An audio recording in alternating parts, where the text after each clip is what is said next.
Que s'est-il passé sur les marchés de l'immobilier en 2010? Les spécialistes CB Richard Ellis analysent les faits marquants de l'année écoulée et nous livrent les tendances des différents marchés pour 2011. Résidentiel, bureau Île-de-France et région, retail, activité et logistique, investissement.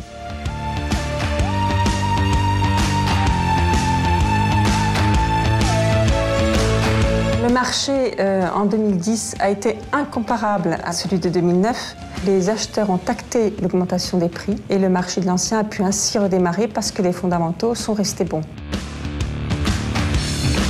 Donc je pense que cette crise financière a renforcé l'idée de la valeur refuge du logement.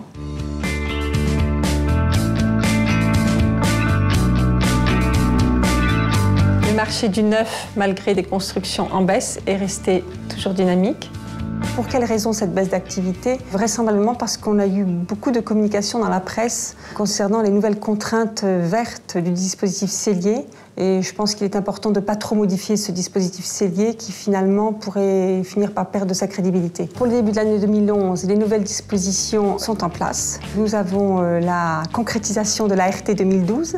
Le dispositif cellier mis à jour de ces contraintes environnementales et fiscales, le prêt à taux 0+, et tout ceci dans une ambiance de taux d'intérêt particulièrement bas.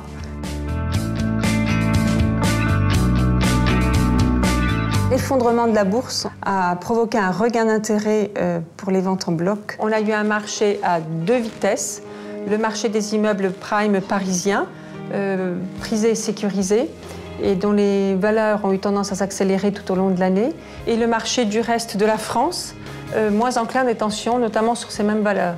On a assisté à un nombre d'acquéreurs et une variété d'acquéreurs beaucoup plus important qu'en 2009. Quels ont été les acteurs du marché? Ça a été les mêmes qu'en 2009, à l'exception près que ce sont les capitaux privés qui ont vraiment dominé ce marché. On a vu les family office qui ont pris une part importante de ce marché, qui sont intéressés par les beaux immeubles parisiens. Ils seront toujours présents en 2011 parce que les placements boursiers restent peu sécurisés et moins rentables. On a vu ensuite les marchands de biens et les asset managers. Les marchands de biens sont vraiment revenus en force. On a eu ensuite les institutionnels qui ont continué à arbitrer leur patrimoine pendant l'année. Ces institutionnels ont le désir de reprendre une place sur le marché à l'acquisition. On a vu ensuite également ces mêmes institutionnels qui désirent en 2011 reprendre une place sur le marché intermédiaire. Ensuite, nous avons vu les opérateurs sociaux qui ont été très présents en 2008 et 2009. Ont été en 2010 beaucoup plus en retrait. Et enfin, les fonds étrangers. Nous avons vu revenir les Scandinaves, les fonds allemands. Certains arrivent pour la première fois en France. Dans tout état de cause, ça n'a rien à voir avec le marché de 2000 où les fonds étrangers faisaient vraiment le marché du bloc résidentiel. Alors l'année 2011, je pense que le faible coût de l'argent et les financements à effet de levier vont entraîner une surchauffe de ce marché.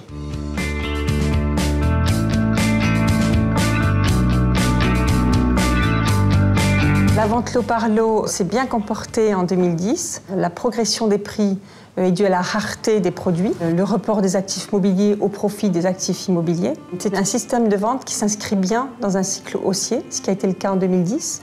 Et puis, les acquéreurs qui se sont positionnés en début 2010 ont bien acheté leur appartement car ils ont pu profiter des décotes de 2009. Alors, trois tendances en 2011 sur ce marché de la vente lot par lot. La décote locataire va diminuer puis se stabiliser. Les délais de commercialisation pourraient se raccourcir. Et enfin, la fiscalité du patrimoine devrait être moins favorable en 2011. Et j'ajoute à cela que nous allons rentrer en campagne pour la présidentielle. Et là, le logement va redevenir un enjeu politique très fort. En conclusion, je dirais que le marché du logement s'est vraiment bien comporté en 2010. Nous avons encore 2 ou 3 années d'incertitude, compte tenu de sujets macro- et microéconomiques et financiers qui n'ont pas encore trouvé de solution.